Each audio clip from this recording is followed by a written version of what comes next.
Muita calma nessa hora, muita hora nessa calma. Eu sou Felipe Barbosa, um escritor apaixonado por fantasia, horror e mitologia, e esse é o quadro História Completa das Sagas, onde a ideia é que esse vídeo funcione como um companheiro de leitura para vocês, mas também serve para aqueles que às vezes não tenham condição de fazer a leitura do livro que eu tô comentando e querem conhecer e debater mesmo assim. Na semana passada eu analisei a primeira parte do livro Wicked, do Gregory Maguire, e esse vídeo aqui é a parte 2 dessa minissérie. Porém, eu já deixo aqui um aviso que na programação do canal nas próximas semanas eu vou continuar lançando os vídeos sobre obras de fantasia aos domingos, mas essa série de vídeos explorando o livro de Wicked vai continuar sendo lançada de 15 em 15 dias, intercalando os domingos aí até a gente terminar o livro, beleza? Sem mais delongas, bora lá então!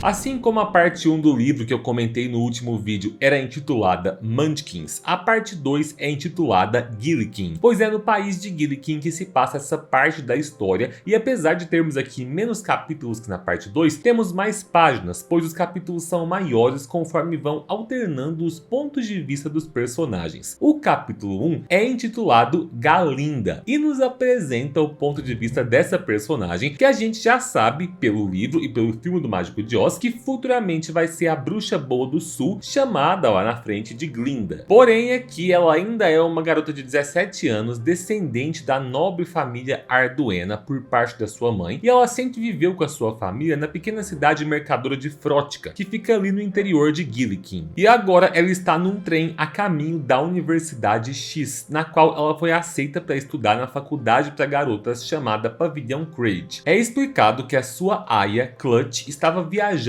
com ela para servir na faculdade como sua dama de companhia, porém ela acabou tendo que ficar para trás na estação de trem porque ela pisou num prego enferrujado e teve que ir atrás de um médico. E enquanto a Galinda tá pensando nisso, tem um outro passageiro ali dividindo o vagão do trem com ela, que é um bode, mas um bode com B maiúsculo, porque já é explicado aqui nesse capítulo que nesse mundo de Oz existem os animais comuns e os animais com A maiúsculo, que seriam aqueles dotados de espírito, animais falantes e racionais. E dá pra gente perceber aqui na leitura que a ideia de conviver com esses animais com espírito, agora que a Galinda tá indo pra cidade grande, é um pouco estranha pra ela no começo, mas ela logo trata de ser mais educada com o bode quando ela descobre que ele é o Dr. Dillamond, que é um professor da Universidade X na Faculdade de Artes Biológicas. Essa conversa que ela tem com o Dr. Dillamond é bem interessante porque já traz pra gente um entendimento do que anda rolando nas terras de Oz depois desse salto temporal de praticamente 16 anos que a gente teve da parte 1 para a parte 2. O Dr. Dillamond explica que ele tá bem revoltado com o governo do mágico naquelas terras, porque esse mágico propôs um decreto de mobilidade que pretende restringir o acesso de animais a meios públicos de transporte, e atualmente esses animais já sofrem bastante discriminação. E tem um detalhe importante aqui, que desde o início o Dr. Dillamond pronuncia o nome da Galinda com seu sotaque, chamando ela de Glinda, e toda hora ela corrige ele dizendo que seu nome é Galinda com a pronúncia apropriada de Gillikin. Mas enfim, eles chegam na Universidade X, a Galinda fica fascinada com a cidade, e quando ela chega no Pavilhão Craig, ela é recebida pela diretora Madame Morrible e descobre que ela, assim como todas as garotas, vai ter uma colega de quarto. Só que aí tem uma coisa que já começa a ser bem trabalhada aqui, que é a questão de disparidade social dentro da faculdade. Porque as estudantes mais ricas vêm acompanhadas das suas aias, enquanto as de família mais humilde, obviamente, não têm damas de companhia. E essas aias são responsáveis por cuidar da divisão dos quartos, então elas formam duplas de garotas para dividir os quartos, deixando as meninas mais ricas juntas. E aí o fato da aia Clutch, acompanhante da Galinda, ter ficado para trás, faz com que a Galinda fique fora dessa divisão, e aí ela vai ser colocada num dos quartos coletivos, que é onde ficam umas 15 garotas juntas. Mas aí a Galinda, desesperada, deixa claro que ela é uma garota de família nobre, que a aia dela pisou num prego, mas que ela vai chegar no dia seguinte. Ela começa a contar mentiras, dizendo que a aia Clutch tem uma condição muito específica que impede ela de ficar num quarto com muitas outras garotas. E enfim, a Madame Morrible decide que ela vai colocar a Galinda para dividir um quarto então com apenas uma garota, que é uma daquelas que veio sem aia de companhia, e ela chama então a Elphaba Trap. A Galinda se assusta ao perceber que essa garota é verde e dá pra notar que já tem um certo preconceito na fala da diretora quando ela diz que a Elphaba nasceu na Munchkinlândia, mas depois se mudou com a família pra pátria Quadling. E esse preconceito é intensificado quando, numa conversa particular com a Galinda mais tarde, ela solta umas pistas de que espera que a Galinda consiga fazer a Elphaba desistir de frequentar a faculdade. Mas o que acontece é que no dia seguinte, quando a Aya Clutch chega com seu pé já tratado, essa senhorinha adora o fato da Elphaba ser a nova colega de quarto da Galinda e acha inclusive que o fato da Elphaba ser verde, ser diferente, ser da terra dos Munchkins vai ser ótimo para trazer novas visões de mundo para sua garota mimada. E aí o tempo vai passando ali na faculdade, é narrado que a Elphaba passa os dias e as noites lendo e estudando, enquanto a Galinda estava tendo um pouco de dificuldade com os estudos, porque a real intenção dela era fazer amizade com as moças de família nobre. E aí ela faz amizade com 3 garotas de outro quarto que se chamam Mila, Pifane e Shen Shen. E o hobby principal delas é fazer fofocas e falar mal da Elphaba. Eu fico com raiva aqui porque a Galinda é uma cobra quando ela tá junto com essas 3. Mas o interessante é que no meio dessas fofocas a gente consegue entender um pouco mais sobre a família nobre da qual a Melena, a mãe da Elphaba, veio. Uma das amigas fofoqueiras da Galinda explica que a família Trop é muito respeitada lá na cidade de Ermaprisco e até além de lá, e que o ilustre Trop, que é o bisavô da Elphaba, foi quem montou a milícia local e destruiu a estrada de tijolos amarelos que estava sendo construída lá pelo Ozma Regente há muitos anos atrás, antes da chamada Revolução Gloriosa. Porém, o veneno dessas fofoqueiras aqui diz que a linhagem da família Trop deve ter caído de nível, não só porque a Elphaba é verde, mas porque como ela morou com seus pais na pátria Quadling e como ela usa roupas bem humildes, elas percebem que a Elphaba deve ser pobre. E aí, a primeira conversa longa que a Galinda tem com a Elphaba mesmo, acontece numa noite em que a sua Aya Clutch sai para um evento e ficam as duas sozinhas. A Elphaba tá concentrada lendo, como de costume, e começa uma tempestade do lado de fora que chega a quebrar o trinco da janela do quarto, e a Elphaba, com medo da água da chuva, acaba derrubando umas caixas de chapéu da Galinda, revelando um chapéu de grinaldas alaranjadas que na cabeça da pessoa errada poderia ficar ridículo, e a Galinda tem a ideia de convencer a Elphaba a usar esse chapéu para tirar sarro dela com as amigas. Porém, quando a Elphaba coloca o chapéu, a Galinda fica em choque porque ela acha que ela fica linda e percebe que existe uma beleza nela, mesmo que seja uma beleza peculiar. E aí, com esse primeiro preconceito meio que quebrado, a Galinda pergunta o que a Elphaba tanto lê. A Elphaba explica que tá lendo uns sermões antigos da religião unionista. Ela conta que o pai dela é um clérigo unionista e diz que tá lendo vários textos antigos que debatem sobre o bem e o mal. E aí ela traz essa discussão pra Galinda. Ela pergunta se ela acredita que o mal existe, porque desde a época do paganismo lurlinista, antes da religião unionista assumir, os livros e textos já debatiam se o mal realmente existia enquanto uma força das trevas capaz de corromper as pessoas. E aí eu acho hilário que a Galinda tenta fugir da conversa falando: ô minha filha, eu não sou boa em pensar não, viu? Eu sou boa em vestir roupa só. Mas elas acabam entrando nesse debate e tem uns questionamentos filosóficos bem da hora aqui, saca só. E onde o mal está? Perguntou Galinda, caindo de costas na cama e fechando os olhos. Bom, não há consenso, entende? Caso contrário, por que precisariam escrever sermões? Alguns diziam que o mal original nasceu do vácuo que a rainha feérica Lurline causou ao nos deixar sozinhos aqui. Quando a bondade se retira, o espaço que ocupa se corrói e se transforma em mal, e talvez se separa e se multiplica. Então toda coisa má é um sinal da ausência de uma divindade. Olha, eu não reconheceria uma coisa má nem que ela estivesse bem debaixo do meu nariz, disse Galinda. Os primeiros unionistas, que eram bem mais lurlinistas do que unionistas são hoje, argumentavam que havia um bolsão invisível de corrupção flutuando nos arredores, descendente direto da dor que o mundo sentiu quando Lurline foi embora. Como uma corrente de ar frio numa noite quente e estagnada, uma alma perfeitamente aprazível poderia passar por esse bolsão, se infectar e depois ir matar um vizinho. Mas e aí? É culpa da pessoa ter passado por uma área repleta de mal? Está entendendo? Nunca houve um conselho de unionistas para decidir seguir uma ou outra argumentação. E hoje em dia muita gente nem acredita em Lurline, mas ainda acreditam no mal, disse Galinda com um bocejo. Não é engraçado isso? Que a divindade esteja fora de moda, mas os atributos e as implicações dela permaneçam? Olha aí a senhorita pensando, berrou Elphaba. E eu acho fantástico aqui como o autor consegue fazer essa alegoria para o paganismo e para o cristianismo na história da nossa sociedade, já que o cristianismo de fato reciclou muitos conceitos das culturas pagãs enquanto tentou apagar aqueles que não lhe eram interessantes, reforçando ao longo dos séculos a ideia de que existe um mal no mundo e que Deus seria a única resposta para salvar a humanidade desse mal terrível. E é muito massa ver essa personagem questionando desde já essa ideia de que essa força maligna pode mesmo ser real. Por fim,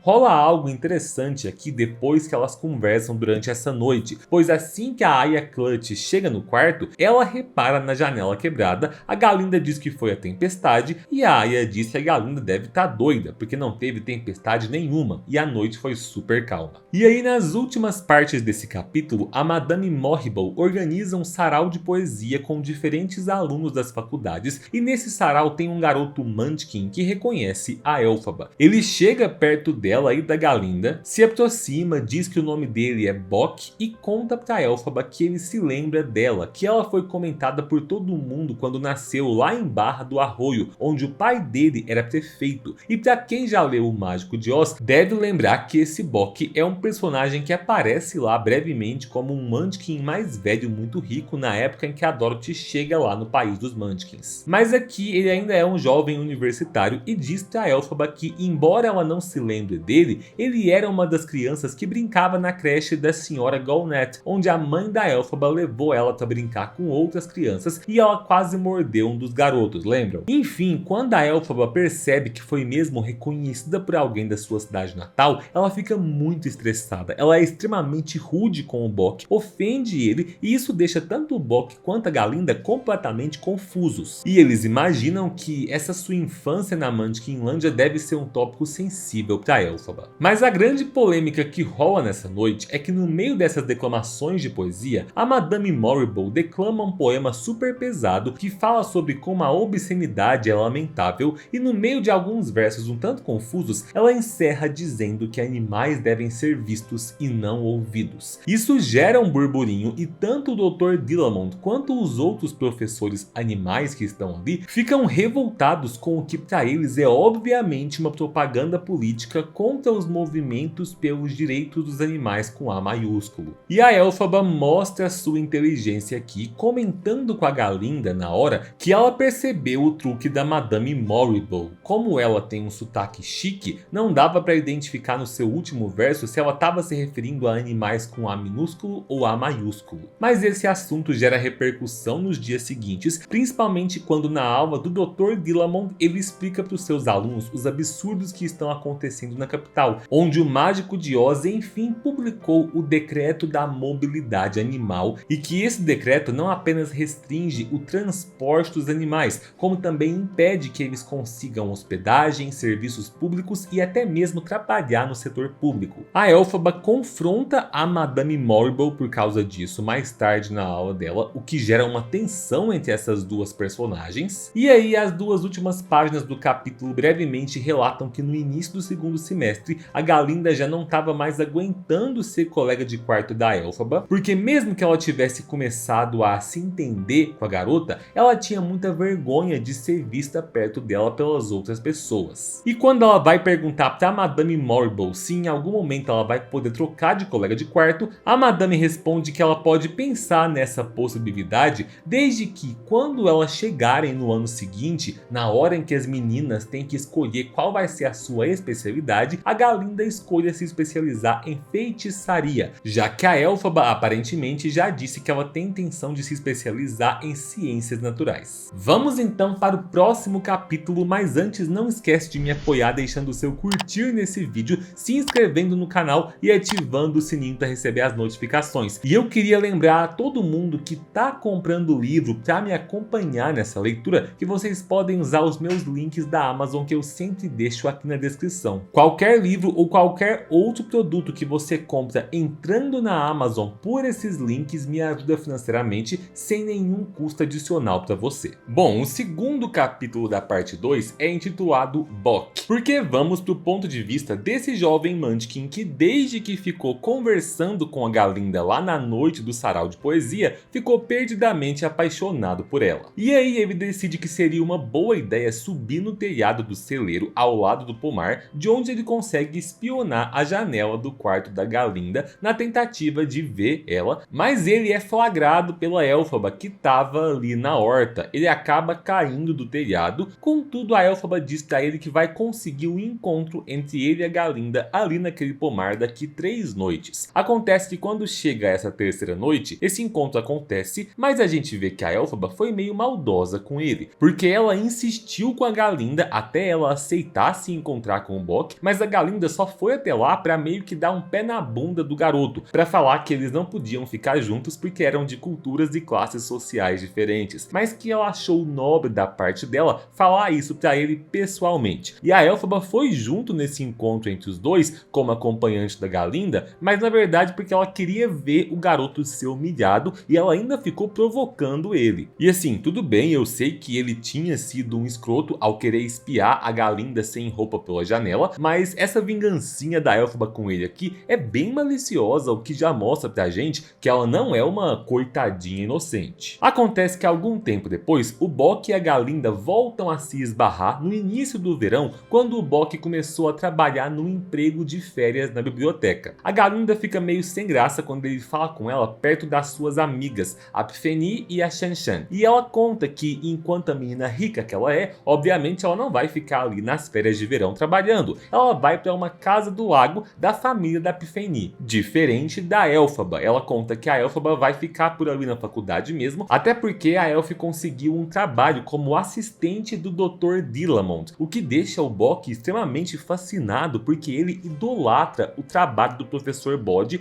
e ele acha uma pena que desde que as leis recentes entraram em vigor, o Dr. Dillamond não pode visitar o pavilhão Briscoe para garotos para dar aulas e palestras. E justamente por isso, mais ou menos uma semana depois, a Elphaba pede a ajuda do Bock. Primeiro os dois se encontram por acidente fora do campus num café, quando a Elphaba tinha dado uma escapulida para comprar uns presentes para sua irmã, que se chama Nessa Rose, e ela vai mandar para sua irmã um chale junto com um par de meias listradas que a Aya Clutch tricotou para ela. O Bock diz que não sabia que ela tinha uma irmã, afinal nas lembranças que ele tem dela da infância, ela ia brincar com as crianças lá na creche sozinha. E aí a Elphaba explica que essa irmã é 3 anos mais nova que ela e que ele vai acabar conhecendo ela mais tarde, porque a Nessa Rose está vindo para a Universidade X no ano seguinte. E dá pra ver que a Elphaba evita entrar em muitos detalhes, mas ela conta que a irmã tem algum tipo de deficiência e que a mãe delas, a Melena, morreu durante o parto, uma informação que a gente só descobre nesse momento. Mas logo a Elf dá um jeito de mudar de assunto e conta sobre as pesquisas do Dr. Dillamond, nas quais ela tem ajudado como assistente dele. O professor tem feito um trabalho com substâncias naturais, tentando determinar por métodos científicos quais eram as diferenças reais entre tecidos de animais comuns para animais com A maiúsculo e dos animais com A maiúsculo para os humanos, porque até hoje todo o material de estudo que se tem sobre esse tema é religioso, nada científico foi produzido. E a ideia dele é tentar encontrar arquiteturas biológicas que provem que não existem diferenças inerentes entre humanos e animais, para que assim o decreto da mobilidade animal seja reconhecido como infundado. O Bock concorda em ajudar ela porque ele sabe que na biblioteca do pavilhão Briscoe o acervo é bem mais completo, e como a Elf não pode entrar lá por ser garota, assim como o Dr. Dillamond também não pode entrar por ser animal,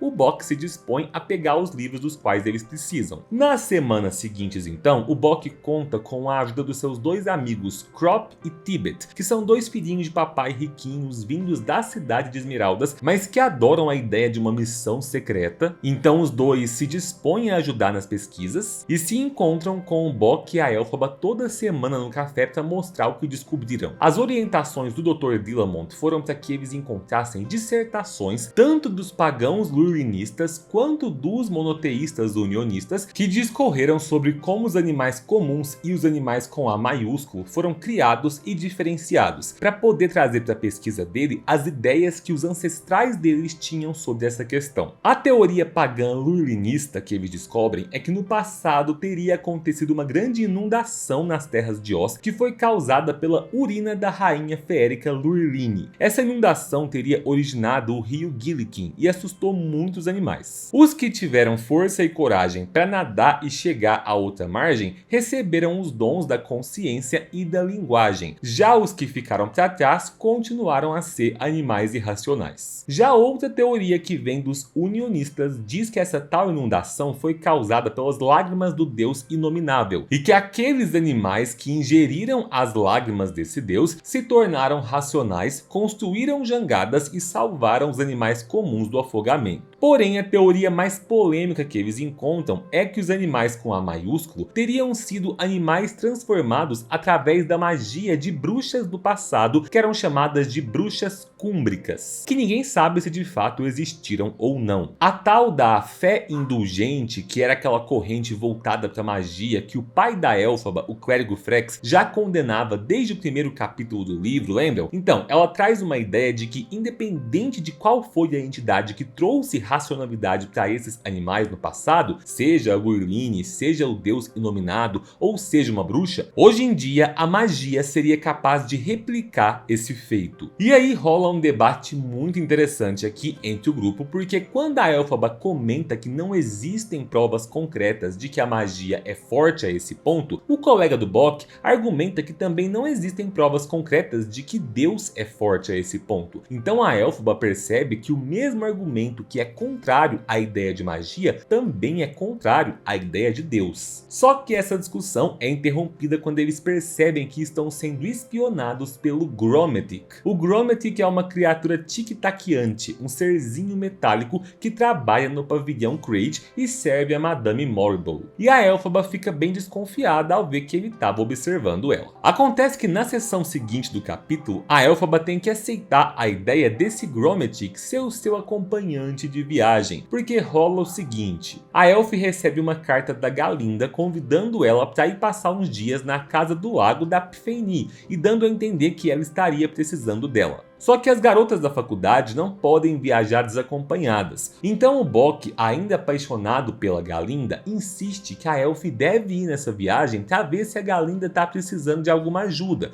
E obviamente ele quer ir junto, porque ele acha que a Elf está devendo uma para ele por toda a ajuda que ele tem prestado nesse verão. E os dois decidem que a melhor forma de convencer a Madame Morrible a liberar a Elphaba é conseguindo um acompanhante de família importante para ir com eles. Então eles chamam o Avarik, que é um amigo do Bock, que é filho de um marquês e que pela sua posição social, a Madame Morrible não pode contrariá-lo. Porém, a Madame Morrible coloca uma condição para permitir que a Elphaba viaje com esses dois caras. O servo dela, o Grommatic, tem que ir junto para ficar de olho na garota. Então os três e o pequeno serzinho de metal fazem a sua viagem até a casa do lago, mas quando chegam lá, a Galinda pergunta o que eles estão fazendo ali, e é revelado que a carta foi escrita pela Pfenny, que queria pegar uma peça na Elphaba, já que a Pfenny e a Shen ainda acham divertido pegar no pé da coitada e passar vergonha na Galinda por ela ser meio que quase amiga da Elf. A Galinda fica bem irritada, mas a Elphaba aqui nesse capítulo chegou num ponto em que ela tá bem foda-se pra reação dos outros. Ela deu uma patada no Avarik, o amigo do Bock, quando ele perguntou se ela era descendente de elfos. Depois ela deu uma patada na Pfenny quando descobriu que ela tinha escrito a carta. E ela joga uma assim: ô minha filha, você escreveu essa carta pra me zoar? Pois eu agora vou aproveitar que teoricamente você me convidou pra ficar nessa sua casa de férias e eu vou curtir a estadia aqui. E aí o Bock tem um momento a sós com a Galinda mais tarde, onde ela pergunta por que ele tá chamando a Elphaba de Elf dessa forma íntima assim. E ele explica que os dois se tornaram amigos nesse verão e que ele fica feliz porque talvez isso aproxime ele da Galinda. A Galinda diz que eles ainda não podem ficar ficar juntos, mas que ela acha ele fofinho e viciante, e aí os dois acabam se beijando. No dia seguinte, a Galinda decide ir embora da casa da Epiphanie junto com a Elphaba e o Boq, e eles voltam para a Universidade X. E aí na sessão seguinte do capítulo, o Boq encontra uma pintura bem antiga na biblioteca que parece ser uma união daquelas 3 teorias da criação dos animais. Na imagem tem uma enchente rolando que poderia ter sido causada tanto pela rainha fada Lurline quanto pelo deus Inominável, porém a figura principal ali é uma bruxa cúmbrica que está aparentemente salvando um animal irreconhecível da enchente, amamentando ele com seu seio. E o que mais chama a atenção é que essa bruxa está usando 2 sapatos prateados brilhantes, encostando seus calcanhares um no outro. O Boq chama a Elphaba então para mostrar essa ilustração para ela levar para o Dr. Dillamond. E a Elphaba conta que o doutor está avançando muito nas pesquisas e que anda ficando até tarde no laboratório, e que dá para ver a luz do laboratório dele acesa sempre que elas vão fechar as cortinas do quarto. E aí quando o Boq pergunta se a Galinda tem falado dele, a Elphaba responde que ela não falou nada e diz que ele tem que parar de ficar tratando a Galinda como se ela fosse o mundo para ele, porque ele é 10 vezes melhor que a Galinda. E aí ela fica super constrangida ao dizer isso, dando pro Boq a sensação de que ela tem sentimentos por ele. Porém, o encerramento do capítulo não deixa espaço para nenhum tipo de romance entre os personagens, porque é dito que o próximo encontro do Boq com a Elphaba e com a Galinda foi quando ele encontrou as duas do lado de fora do pavilhão Craig, junto com uma multidão de garotas assustadas, uma equipe médica e a polícia, diante do corpo morto do Dr. Dillamond. Sim, o pobre professor Bode foi brutalmente assassinado, com a sua garganta cortada, e a Glinda e a Elphaba contam pro Boq que na noite anterior, a Aya Clutch, na hora que foi fechar as cortinas do quarto, viu que as luzes do laboratório do doutor ainda estavam acesas, e disse que tinha visto algo engraçado do lado de fora. E aí ela deixou as meninas na cama e deu uma saída. Porém, ela não voltou mais, e as meninas contam que quando elas foram procurar por ela de manhã, a Madame Morrible disse que ela estava no hospital porque teve uma recaída da sua doença. E esse finzinho do capítulo é impactante principalmente para Galinda, porque lembram que lá no início do primeiro semestre, a Galinda tinha mentido para Madame Morrible que a Aya Clutch tinha uma condição específica e que seria perigoso para ela ficar num dormitório com outras garotas. Na época, a Galinda tinha inventado uma história de que a Aya teria uma doença na qual ela não conseguia distinguir os seres vivos dos não vivos, e que às vezes ela conversava com objetos inanimados como se fossem gente, assim como tentava até fazer mal para algumas pessoas achando que elas eram objetos. Só que tudo isso foi invenção da Galinda na época em que ela não queria dividir o quarto com ninguém. Porém, quando a Galinda e a Elphaba vão visitar a Aya no hospital, elas encontram a coitada delirando, segurando uma agulha e conversando com ela, acreditando que aquela agulha é o prego enferrujado no qual ela pisou naquele dia lá na estação de trem. Então, na hora que esse capítulo termina, a sensação de soco no estômago é muito forte, porque a Galinda vai ter que lidar com as consequências das suas mentiras. O Boq tá traumatizado porque ao ver o Dr. Dillamond morto, ele nota que ele nem parece mais ter sido aquele animal racional tão inteligente, e a Elphaba vai sofrer ao perceber que está sendo punida por ter ajudado o professor na sua causa contra o decreto do Mágico de Oz. E por hoje a gente fica por aqui. Deixem as considerações de vocês aí nos comentários e daqui 15 dias a gente volta com os próximos capítulos. Muito obrigado pela companhia, um beijo e tchau!